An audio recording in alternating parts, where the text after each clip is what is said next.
Bonjour et bienvenue pour cette nouvelle vidéo de sortie de zone. Je vais vous parler d'un jeu de développement personnel. J'adore les jeux de développement personnel et celui-ci c'est le premier jeu que j'ai découvert. Il s'appelle le jeu du Tao. Il a été créé par un Français et avec qui je me suis formée. Et c'est donc un jeu de plateau.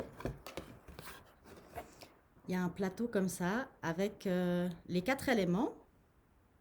On part du centre du plateau et on se déplace. On peut aller où on veut sur les cases.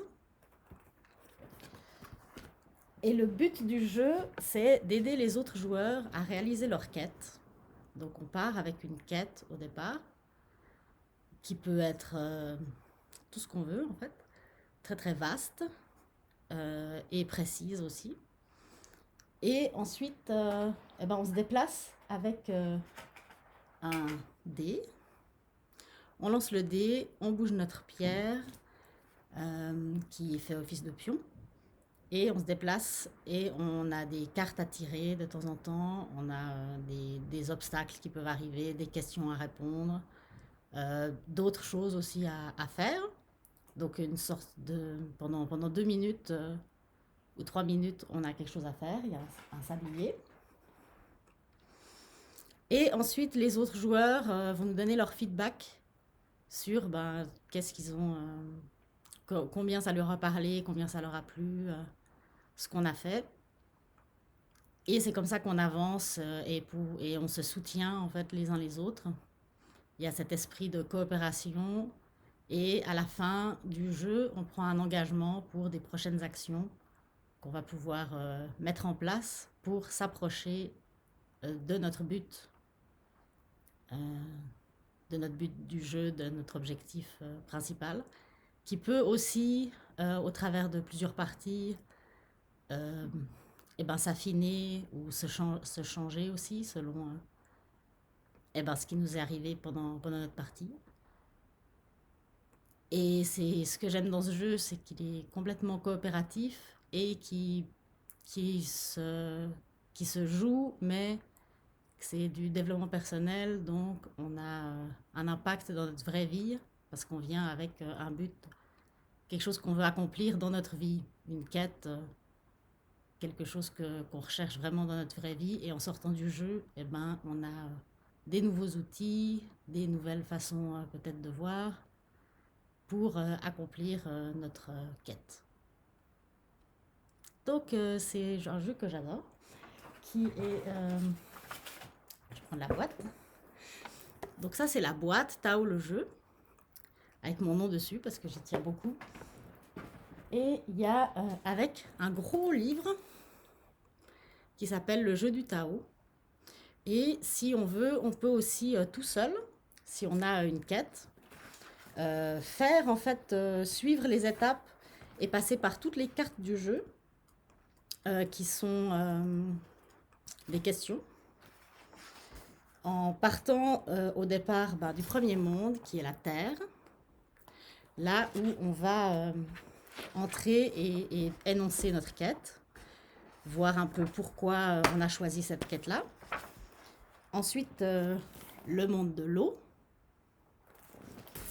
Dans ce monde, il s'agit de voir nos forces, sur quoi on peut s'appuyer, intérieur, extérieur. Puis, on arrive au feu. Donc, le feu, c'est les obstacles, intérieur et extérieur, les peurs, ce qui nous bloque. Et le dernier monde, le monde de l'air. Dans le monde de l'air, on prend ses actions et on voit comment mettre en route notre quête et l'inscrire réellement dans la matière. Ensuite, il y a un livre des oracles qui reprend le Yiking. Il y a un petit peu de Yiking dedans. Donc le Yiking, peut-être je vous ferai une vidéo dessus parce que j'adore. Mais il s'agit d'hexagrammes, donc c'est comme ça avec des traits. Et là, vous avez la méthode de tirage avec 3 pièces. Donc, ça, c'est le tirage qu'il y a eu, donc les chiffres, avec donc, comment ils l'ont fait avec les pièces. Et on commence toujours avec le trait d'en bas.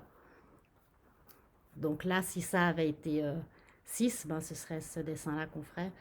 Voilà, on passe d'en bas jusqu'en haut, on tire les pièces 6 fois, et ça nous donne un hexagramme qui signifie quelque chose et qui se transforme. Donc quand on fait 6 ou 9, le premier hexagramme sera ben là avec, donc si c'est 9, c'est un trait, si c'est 6, c'est deux traits. Et, et quand il sera transformé, eh ben, il deviendra l'inverse.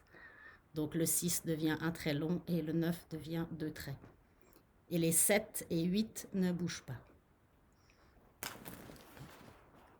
Puis ben, ce que j'adore dans le Yiking, c'est justement cet aspect dynamique des hexagrammes. Et il m'est arrivé de tirer des hexagrammes fixes. Donc j'avais eu que des 7 et des 8. Et c'était ben, quelque chose qui était bloqué à ce moment-là de ma vie.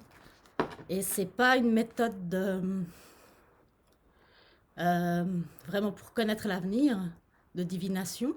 C'est plus une méthode d'introspection, de voir où on en est et vers où on va. C'est ça qui est très intéressant. Mais comme avec tous les jeux, que ce soit des cartes, des oracles, des tarots, c'est la question est très très importante et l'état d'esprit avec lequel on la pose aussi. Donc je vous ferai sûrement une vidéo là-dessus. Donc il y a le livre là qui explique tous les hexagrammes les uns après les autres, en lien avec le jeu et avec les quêtes. Et ensuite il y a voilà la moitié. Regardez là. Donc toute cette moitié du livre, c'est le livre des sagesses, avec plein d'informations sur plein de choses différentes. Très très intéressant. Et à la fin, un livre des principes. C'est les principes qui sous-tendent le jeu. Et il y a ensuite comment travailler à plusieurs, à deux, pour encore aller un peu plus loin dans les étapes. Et par exemple, une liste de quêtes. Je vais vous mettre là, ça vous pouvez faire pause à la vidéo à un moment pour avoir des idées de quêtes. Ça se joue plutôt à 4 joueurs, vu qu'il y a 4 mondes. Et ça prend, je pense, environ 2-3 heures à 4 joueurs de jouer une partie. Après, on peut faire des parties d'une journée si on veut. Ou refaire avec le même groupe plusieurs parties. Et puis, je me suis formée avec Patrice Levallois, qui est un des créateurs du jeu, à Paris. C'était en 2011. Et depuis, j'anime des jeux quand c'est pas le Covid. Et les gens, en général, ils adorent. On peut jouer avec des amis ou notre famille. Mais si on n'est pas trop à l'aise avec eux, on peut jouer aussi avec des parfaits inconnus. Et ça tisse des liens assez forts qui peuvent rester. C'est tout aussi intéressant, en fait, de travailler avec des inconnus ou avec des amis. Si on travaille avec des amis, il faut que ce soit des vrais amis proches, qu'on n'ait pas peur de leur jugement et être certain d'une certaine confidentialité. Des fois, deux couples aussi, c'est très intéressant comme jeu de jouer avec deux couples. Il y a encore plus d'interaction et de synchronicité. Et c'est un jeu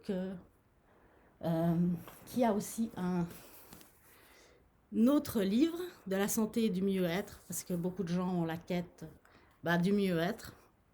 Donc il y a toute une partie, ce livre en fait qui reprend exactement les mêmes étapes, mais beaucoup plus centré sur le bien-être. Et avec aussi un livre des ressources. Là, il s'appelle le livre des ressources, l'autre c'était le livre des sagesses. Super intéressant, donc si vous voulez plus d'informations, contactez-moi. Et je vous dis à bientôt pour une autre vidéo.